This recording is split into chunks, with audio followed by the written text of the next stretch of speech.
So, a few months ago, back in the spring, I bought myself a pair of Keen Ridgeflex hiking boots. And it's a standard hiking boot, except they had a kind of rubberized section. I should have took pictures or video before, but basically the there was a rubber section right here, hypothetically, so you can really flex your foot going over some rough stuff. And the flaw seemed to be, and I had read reviews about this before buying them, but I figured the review was a year or so old. They must have fixed the problem by then. The problem was that rubber, I guess you could call it a bellows, split, and it came apart. I was on a search with the search and rescue group, and it came apart that night, and it was only the second or third time I'd worn the boots, so I wasn't too impressed with that. And anyway, guess searching, we do line searches, we just go like a moose straight through the woods. But yeah, so it came apart, and they were excellent with the warranty, and I love the fit of Keens. These things are as light as or lighter than my running shoes, and just a really great boot except for that. I replaced them with the Keen Pyrenees, which are very good boots, and I'm really impressed with them so far for their elegance and simplicity. So to fix these, which they let me seem to keep after warranting the credit for the new Pyrenees boots, just so I have a pair of beater boots, but yet I can fix them a bit, I wanted to put something over that rubber to fix it. So I cut out a section. I was going to use inner tube from a bicycle, but the inner tube was really about as thin as the rubber that was on there.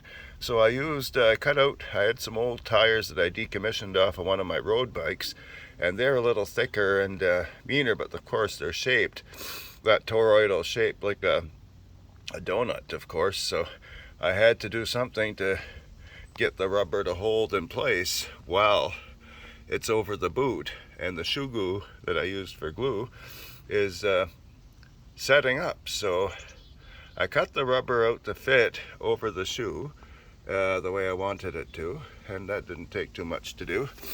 And the thing about cutting a tire, there's a wire bead inside of it, and if you use tin snips or something, or wire cutters to get through that, the rest of the tire cuts with scissors, if it's a road bike tire anyway. So yeah, it wants to come out and go into a weird donut shape still. So I filled these baggies with water. I stuffed the inside of the boot with paper so it gives it a foot shape and offers some resistance to the weight on top of it. I filled these baggies with water and put them over it.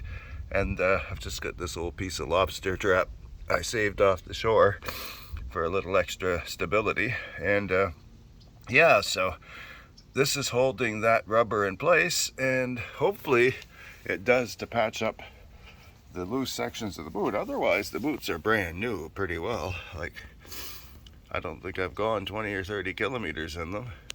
When we do searches, we don't cover a lot of ground, but we cover it very thoroughly and slowly.